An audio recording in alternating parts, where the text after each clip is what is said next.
Welcome back to my YouTube channel. आज हम पढ़ने वाले हैं about the Adam Smith. Adam Smith जिन्हें फादर ऑफ इकोनॉमिक्स भी कहा जाता है, आज हम उनके बारे में प्रॉपर डिटेल में पढ़ने वाले हैं। उन्होंने क्या क्या कॉन्सेप्ट्स लेके आए थे, वो किस चीज़ में बिलीव किया करते थे, वो थे कौन, उनकी क्या बुक थी, एंड सारी चीज़ें आज हम कवर करने वाले हैं बहुत ही डिटेल में। So without wasting any more time, let's get into that.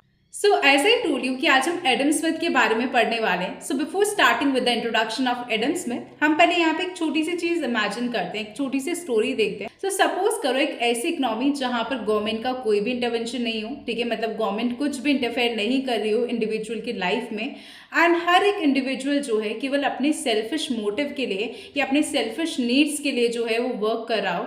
तो ऐसे में क्या लगता है आपको, सोसाइटी के लिए वो चीज़ अच्छी होगी या नहीं होगी? तो यहाँ पर सरप्राइजिंगली एडम स्मिथ बोलते हैं कि वो सोसाइटी के लिए बहुत ही अच्छा होगा अगर गवर्नमेंट का इंटरवेंशन कम हुआ एंड यहाँ पर हर कोई जो है अपने ही सेल्फिश मोटिव के लिए या अपनी सेल्फिश नीड्स के लिए वर्क कर रहा है। तो ऐसे में जब कोई खुद के लिए भी काम कर रहा है, अपने सेल्फिश मोटिव के लिए भी काम कर रहा है, तब भी जो है सोसाइटी का कहीं ना कहीं अच्छा ही होगा। तो ये मानना था एडम स्मिथ का। तो अब एडम स्मिथ जो थे वो 1723 में बॉर्न हुए थे, उनका बर्थ हुआ था 1723 में स्कॉटलैंड के अंदर, ठीक है, एंड उन्हें फादर ऑफ इकोनॉमिक्स कहा जाता है एडम स्मिथ को, ठीक है। और उन्होंने एक बहुत ही फेमस बुक लिखी थी, that is the wealth of Nations, जो कि लिखी थी 1776 में, जिसने कहीं ना कहीं आज की जो मॉडर्न इकोनॉमिक्स है उसकी फाउंडेशन रखी, मतलब उसकी नींव रखी कहीं ना कहीं, ठीक है। एंड एडम स्मिथ ये मानते थे कि एक फ्री मार्केट इकोनॉमी एफिशिएंटली तब वर्क कर सकती है जब वहाँ पर गवर्नमेंट का इंटरवेंशन नहीं हो और बहुत ही कम हो। मतलब कहने का मतलब जो गवर्नमेंट है वो हर चीज़ में टांग ना अड़ाए बेसिकली, ठीक है। तो मतलब जो गवर्नमेंट है वो ज़्यादा इंटरफेयर नहीं करे इंडिविजुअल की लाइफ में और उसको अपने अकॉर्डिंग करने दे। तो ऐसे में जो है कहीं ना कहीं एक इकोनॉमी जो है बहुत ही एफिशिएंटली वर्क करेगी। एंड उनके जो आइडियाज थे ये सब फॉर्म करते हैं basis of classical economic theory, ठीक है। अब यहीं पर एडम स्मिथ एक कॉन्सेप्ट के साथ आते हैं, थ्योरी के साथ आते हैं, that is of invisible hand theory. अब क्या होता है इनविजिबल हैंड, तो यहाँ पे वो चीज़ हम समझते हैं। तो बेसिकली इनविजिबल हैंड थ्योरी क्या बोलती है या क्या मतलब होता है इनविजिबल हैंड थ्योरी का, जिसमें एडम स्मिथ बिलीव क्या करते थे। तो बेसिकली इनविजिबल हैंड थ्योरी ये बोलती है कि जो भी इंडिविजुअल्स है जो कि अपना सेल्फ इंटरेस्ट परस्यू कर रहे हैं, अनइंटेंशनली वो क्या कर रहे हैं, सोसाइटी के वेलफेयर को प्रमोट कर रहे हैं। दैट मीन्स अगर मैं अपने सेल्फिश मोटिव के लिए कुछ काम कर रही हूँ तो मेरे को पता भी नहीं है, बट मैं अनइंटेंशनली कहीं ना कहीं सोसाइटी का वेलफेयर कर रही हूँ, सोसाइटी का भला कर रही हूँ, ठीक है। यहाँ पर ये थ्योरी यही बोलती है कि जो पर्सनल गेन हो रहा है मुझे, उससे कलेक्टिव इकोनॉमिक बेनिफिट भी हो रहा है विदाउट डेलिब्रेट इंटेंशन। मतलब मेरा मोटिव ऐसा नहीं था या मेरा इंटेंशन ऐसा नहीं था कि मैं जो है सोसाइटी का वेलफेयर करूँ, बट वो ऑटोमेटिकली जो है सोसाइटी का वेलफेयर हो रहा है। मतलब एक इनविजिबल हैंड कहीं ना कहीं इकोनॉमी में जो है वर्क कर रहा है, जिससे मैं केवल खुद के लिए काम करते हुए भी सोसाइटी का वेलफेयर कर रही हूँ अनइंटेंशनली, ठीक है। तो that is invisible hand theory. अब इसको मैं एक एग्जांपल के थ्रू समझते हैं to make it more clear. तो सपोज करो मैं एक शॉप पे गई एंड मेरा इंटेंशन क्या था कि मेरे को एक प्रोडक्ट चाहिए जो कि अफोर्डेबल रेंज में हो एंड अच्छी क्वालिटी का हो, ठीक है। मतलब एक सस्ता और अच्छा प्रोडक्ट मुझे चाहिए था। एंड शॉपकीपर का मोटिव क्या था कि उसको करना था प्रॉफिट गेन, ठीक है। ऑफ कोर्स अगर कोई शॉपकीपर शॉप खोल के बैठा है तो वो ऐसे ही तो नहीं बैठा होगा ना, तो उसको ऑफ कोर्स क्या करना है, प्रॉफिट गेन करना है, उसको अपना प्रॉफिट कमाना है। तो ऐसे में वो शॉपकीपर क्या करेगा कि अगर मैं ज़्यादा महंगा बेचूंगा, ज़्यादा ग्रीडी होऊंगा और ज़्यादा प्रोडक्ट की प्राइस को बढ़ा चढ़ा के बेचूंगा, तो ऐसे में जो कस्टमर होगा वो भाग जाएगा और वो दूसरी शॉप से ले लेगा, ठीक है। तो यहाँ पर शॉपकीपर ने क्या करा, उसने कहीं ना कहीं प्राइस कम कर दी। करी तो उसने अपने सेल्फिश मोटिव के लिए थी, क्योंकि उसको अपनी सेल्स इंक्रीज करनी थी एंड प्रॉफिट अर्न करना था, तो इसलिए उसने जो है प्राइस कम कर दी। बट ऐसे में जब उसने प्राइस कम करी तो कहीं ना कहीं मेरा भी फायदा हो गया। तो उसका इंटेंशन ये नहीं था कि मैं इसका फायदा कराऊं, ठीक है। उसका इंटेंशन ये था, शॉपकीपर का इंटेंशन ये था कि मुझे मेरी सेल्स बढ़ानी है, मुझे मेरा प्रॉफिट कमाना है, सो इसलिए उसने प्राइस कम करी। बट मेरा इंटेंशन क्या था कि मेरे को सस्ते में और अच्छा प्रोडक्ट चाहिए था, तो मेरे को वो मिल गया, तो कहीं ना कहीं वो मेरा भी फायदा हो गया। तो दैट इज इनविजिबल हैंड। तो ये इकोनॉमी में कहीं ना कहीं वर्क करता है, ऐसा जो एडम स्मिथ है वो बिलीव क्या करता है। एंड इसी एग्जाम्पल के थ्रू हम इस वर्किंग ऑफ द थ्योरी को भी समझ सकते हैं। तो एक फ्री मार्केट में कंज्यूमर्स के पास ये राइट है कि वो जो चाहे वो गुड्स और सर्विस चूज कर सकते हैं जो उन्हें खरीदना है। तो मतलब वो बाय करने के लिए गुड्स और सर्विसेज खुद से चूज कर सकते हैं। तो ये राइट किसके पास है? कंज्यूमर्स के पास है। वैसे ही प्रोड्यूसर्स जो है they are free to decide कि उन्हें क्या प्रोड्यूस करना है और कैसे प्रोड्यूस करना है। और ऐसे में कंपटीशन फिर क्या होगा? प्रोड्यूसर्स के बीच में अराइज होगा। सपोज एक प्रोड्यूसर ने कुछ और चीज़ प्रोड्यूस करनी चाहिए और दूसरे ने कुछ और चीज़ प्रोड्यूस करनी चाहिए, दोनों का मे बी तरीका भी एकदम अलग हो। तो यहाँ पे ये जो कंपटीशन है ये अराइज हो गया। तो यहाँ पे ये जो कंपटीशन है वो अराइज हो गया। दोनों जो प्रोड्यूसर्स है वो क्या चाहेंगे? दोनों को अपना अपना प्रॉफिट जो है मैक्सिमाइज करना वो लोग चाहेंगे। तो प्रोड्यूसर्स क्या करते हैं? क्वालिटी इंप्रूव करते हैं एंड कॉस्ट रिड्यूस करते हैं ताकि और कंज्यूमर्स को अट्रैक्ट कर सके। मतलब सपोज करो दो शॉप एकदम पास पास में खुली है, तो ऐसे में ज़्यादा कंज्यूमर्स को अट्रैक्ट करने के लिए एक कहीं ना कहीं कंपटीशन चलता है उन दो प्रोड्यूसर्स के बीच में। अगर वो सिमिलर प्रोडक्ट बेच रहे हैं, तो अगर वो एकदम ही डिफरेंट प्रोडक्ट बेच रहे हैं तो कंपटीशन नहीं होगा, ठीक है। बट अगर वो सिमिलर प्रोडक्ट बेच रहे हैं, सिमिलर कैटेगरी के प्रोडक्ट्स बेच रहे हैं, तो ऐसे में कहीं ना कहीं वो लोगों के बीच में क्या होगा? कंपटीशन होगा। तो वो लोग क्या करेंगे? कोई ना कोई जो है ऑफर लेके आएंगे, कुछ ना कुछ स्ट्रैटेजी का यूज करेंगे to attract more and more consumers.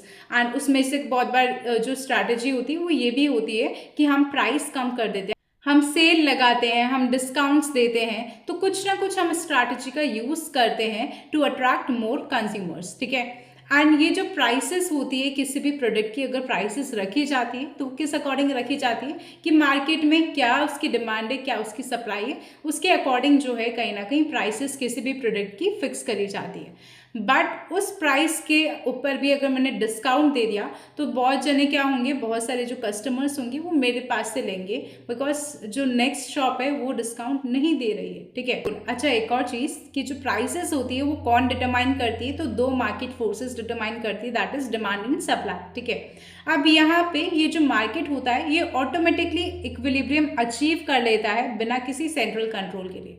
बहुत बार ये भी होता है कि डिमांड कम होने की वजह से जो प्राइसेस है वो क्या हो जाती है? वो कम हो जाती है, सो दैट कहीं ना कहीं डिमांड उसकी प्रोडक्ट की बढ़ने लगे। बट इन केस अगर डिमांड ज़्यादा है एंड सप्लाई कम है तो ऐसे में जो प्राइसेस है वो क्या हो जाती है? इंक्रीज हो जाती है, सो दैट लोग उसको कम डिमांड करना स्टार्ट करें एंड उसकी जो सप्लाई है वो एक सही रेंज पे आ सके, ठीक है। तो यहाँ पर वो चीज़ हमने बात करी। उसके अलावा रिसोर्सेज को बहुत ही एफिशिएंटली अलोकेट किया जाता है इन मार्केट फोर्सेस के अकॉर्डिंग कि कहाँ पे हमें कौन सा रिसोर्स जो है अलोकेट करने की ज़रूरत है, कौन सी इंडस्ट्री में कौन सा रिसोर्स ज़्यादा एलोकेट करने की ज़रूरत है और कौन सी में नहीं है। तो वो सब चीज़ें यहाँ पर हम ध्यान में रख के चीज़ें करते हैं। So here is the example also of invisible hand theory, जो कि हमने ऑलरेडी डिस्कस कर लिया। अब हम इसके देखते हैं की फीचर्स कि क्या फीचर्स है इस इनविजिबल हैंड थ्योरी के, तो वो हम यहाँ पर बात करते हैं। तो यहाँ पर जब हम की फीचर्स की बात करते हैं तो सबसे पहले ये जो थ्योरी है इनविजिबल हैंड थ्योरी, ये बेस्ड है इस असम्पशन पे कि जो इंडिविजुअल्स होते हैं वो बहुत ही रैशनली एक्ट करते हैं इन देयर ओन इंटरेस्ट। कहने का मतलब जब उनकी सेल्फिश मोटिव की बात होती है तो बहुत ही लॉजिकली और बहुत ही रैशनली एक्ट करते हैं इंडिविजुअल्स, ठीक है। तो सबसे पहला फीचर इस थ्योरी का जो है वो ये है कि ये जो थ्योरी है वो इस असम्पशन पे बेस्ड है कि जो इंडिविजुअल्स होते हैं वो रैशनली एक्ट करते हैं in their own interest. Second यहाँ पर बोला गया है कि कंपटीशन की कितनी ज़्यादा इंपॉर्टेंस है मार्केट को रेगुलेट करने में। अगर कोई कंपटीशन ही नहीं होगा तो यहाँ पे बहुत ही ज़्यादा डिस्टर्बेंस हो जाएगा मार्केट में एंड कहीं ना कहीं एक इनइक्विलिब्रियम की पोजीशन पे मार्केट आ जाएगा। सेकेंड इस थ्योरी में जो है कंपटीशन की इंपॉर्टेंस को बहुत ज़्यादा हाईलाइट करा गया इन रेगुलेटिंग द मार्केट कि अगर कंपटीशन एग्जिस्ट नहीं करता है तो यहाँ पर मार्केट को रेगुलेट करना मुश्किल हो जाएगा एंड मार्केट जो है एक इनइक्विलिब्रियम के फेज में आ जाएगा, ठीक है। तो यहाँ पर वो चीज़ बोली गई है। एंड थर्ड इज कि जो मार्केट्स होते हैं वो सेल्फ रेगुलेटिंग इन नेचर होते हैं, मतलब वो खुद से ही एडजस्ट हो जाते हैं। मतलब अगर डिमांड कम हो जाती है तो क्या होता है, या अगर डिमांड ज़्यादा हो जाती है तो क्या होता है, तो मार्केट जो है खुद ही एडजस्ट कर लेते हैं तो खुद ही खुद को रेगुलेट कर लेते हैं। और इसी रीज़न की वजह से यहाँ पर हमें एक्सेसिव गवर्नमेंट इंटरवेंशन की ज़रूरत नहीं है, because markets are self regulating in nature. तो गवर्नमेंट के इंटरवेंशन की ज़रूरत बिल्कुल भी नहीं है। एंड इससे क्या होता है, एफिशिएंसी प्रमोट होती है, इनोवेशन आता है, इकोनॉमिक ग्रोथ होती है। कि अगर गवर्नमेंट हर चीज़ में इंटरवीन नहीं करेगी तो लोग जो है और भी ज़्यादा एफिशिएंट होंगे, वो और भी ज़्यादा अपने क्रिएटिव आइडियाज़ लगाएंगे, वो और भी ज़्यादा अपने क्रिएटिव आइडियाज़ के साथ आएंगे, नए नए इनोवेशंस के साथ आएंगे, बिकॉज उनके ऊपर कोई भी बैरियर्स नहीं होंगे, कोई भी ऑब्स्टिकल्स नहीं होंगे, कुछ भी नहीं होगा। तो ऐसे में जो है इकोनॉमी की ग्रोथ ही, बिकॉज इंडिविजुअल्स जो है और भी ज़्यादा एफिशिएंट हो जाएंगे, वो नए नए इनोवेशंस के साथ आएंगे, एंड जिससे हमारी जो इकोनॉमिक ग्रोथ है वो हमेशा राइज अप ही होगी। Okay, now comes the role of government according to Adam Smith. Adam Smith के अकॉर्डिंग गवर्नमेंट का क्या रोल होना चाहिए? तो एडम स्मिथ ये बिलीव क्या करते थे कि जो गवर्नमेंट का रोल है वो एक स्ट्रिक्ट पेरेंट की तरह नहीं होना चाहिए, बट एक सपोर्टिव पेरेंट की तरह होना चाहिए। दैट मीन्स आपको स्ट्रिक्ट नहीं रहना है, आपको सपोर्ट करना है लोगों को, सो दैट वो नए नए इनोवेशंस के साथ आ पाए, नए नए आइडियाज़ के साथ आ पाए।